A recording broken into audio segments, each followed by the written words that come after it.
Hey guys, Narfalicious here. Welcome back to my channel, and I'm about to cross 50,000 miles in the 2016 FRS, so I thought I'd do a review.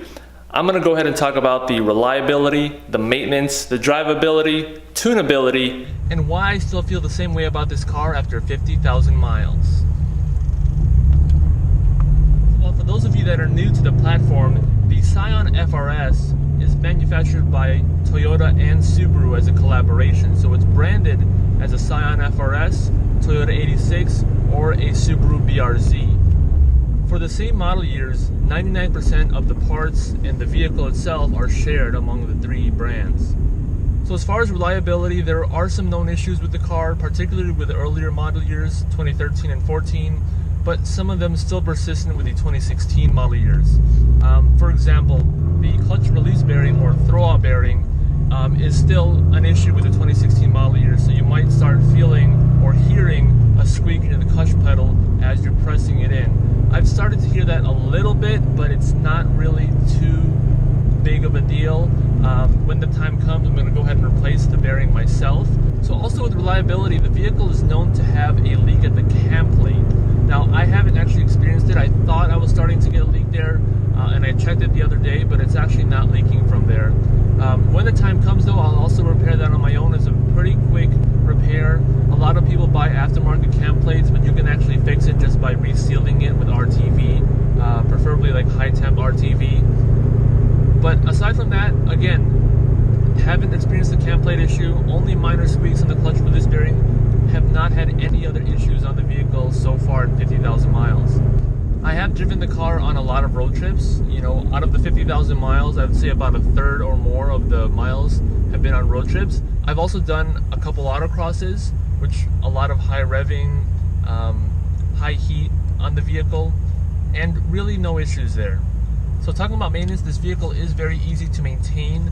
It's not too expensive to have the maintenance done by a shop, but if you're doing it yourself, all the maintenances are pretty easy. Like changing the oil, you don't even have to take out the underbelly pan of the vehicle. There's a hole for access to the drain plug. Changing out the transmission fluid or differential fluid is also not too difficult. One thing that I love though is that because this vehicle has a lot of support online with people who fix up their cars and tune it, there's a lot of do-it-yourself tutorials about doing some of those maintenances. Now when you do get to having to do the spark plugs, they're a little bit harder to access since it is a boxer engine and not a typical inline 4-cylinder. So if you are going to pay someone to do it, it might cost a little bit more than your typical 4-cylinder. Now, I did touch on my next point, which is tunability. With this vehicle having a lot of support by people who want to tune it, race it, track it, build show cars, there's a lot of parts available for this car. For example, there's like dozens and dozens of different catback exhausts for this vehicle. Look at a dozen different front pipes, a dozen different overpipes, dozens of headers, dozens of intakes. There's quite a bit of turbo and supercharger kits out there. There's like multiple different tuning platforms. So this car is very tunable. There's a lot of aftermarket support on there. So you're not talking about really crazy extravagant prices. If you want to keep it cheap, there are cheaper options for parts. And there are also your higher end options for parts. So there's the whole range. So drivability, here's one area where I am going to give it a little bit lower of a score. Now the reason for that is I do take this vehicle on road trips a lot. Like I said, about a third of my miles or more are probably road trip miles. With that being said, it does hurt your back to drive this car on long road trips. So it's not a road trip car if you experience a lot of back pain. Also, if you take your animals on your road trips with you, like a dog or something, there's not a lot of room in the back seat. I mean, there's barely room for a person back there. So having an animal back there, there's just not a lot of room for them to run around. Speaking of having people back here, a lot of people do say that you really can't have an adult back here for extended periods of time, which is mostly true.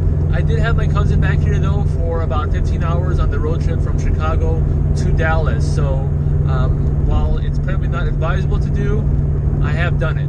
The one thing though about the back seats, if you do have someone back there and you have stiffer springs like I do, I have the TRD springs, or even probably the stock springs. I haven't really tried it out, but when you go over bumps and an adult is sitting back there, they're going to hit their head on the top of the glass.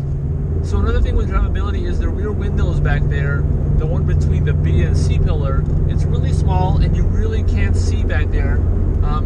especially depending on how you have your headrest positioned. If you have a passenger here or in the back, it's really hard to see.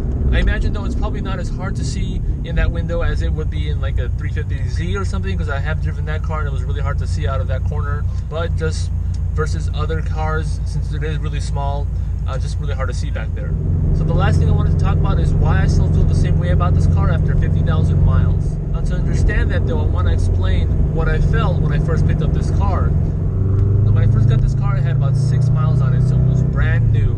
And the feeling I felt was of pure joy, excitement, and just looking forward to owning the car. I still feel that same way. Why did I feel that way when I first got it? Because the car just drives so beautifully. When I ordered the car, you know, I read everything about how this is like the pure driver's car. How you can feel the road, how you can just really have fun with it without getting too crazy. And I looked forward to owning it and modifying it. In the 2.5 years that I've owned it, I've put very minor mods on it, just a full exhaust and a tune through OFT. So it's very minimal, but it's also kept me looking forward to more modifications. So there's a lot more things I still want to do to the car. Now, I love cars that you can feel. I love cars that connect with you, that are very minimal. This car has no navigation, it has no steering wheel controls, it's a manual transmission. It's close to the ground. The rear end just breaks loose on you with a little bit of gas, and it's not even that powerful. So it's a blast. So for those of you guys that are thinking about buying this car, whether it's a new or used 86, BRZ, FRS, and you're contemplating if it's the right car for you, you need to ask yourself some of those things that I asked myself when I first bought it. Am I going to have fun with this car? What do I want to do with this car? And I knew I was going to have fun because it had the formula, right? It had front engine, rear wheel drive, it was manual transmission, it was low weight, it had large aftermarket support, and that's what I love doing, is I love modifying cars, I love making it my own. Now, as far as daily driving it, I have kind of low expectations for daily driving. Like, I don't really need a navigation, I don't need an easy commute, I don't need a comfortable ride. That's why I don't go with like a luxury car, because it has those things and I don't need those things or want those things. This car doesn't have navigation. This car is doesn't have a lot of space. I don't need to transport people around everywhere, and I don't want to either.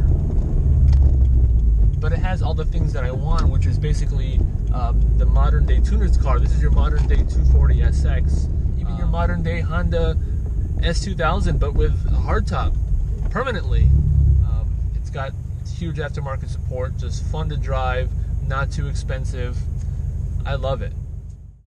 Alright guys, I'm going to wrap up this video. If you like it, please give it a thumbs up, and please subscribe if you want more FRS or Supra build videos. Catch you in the next one. Peace!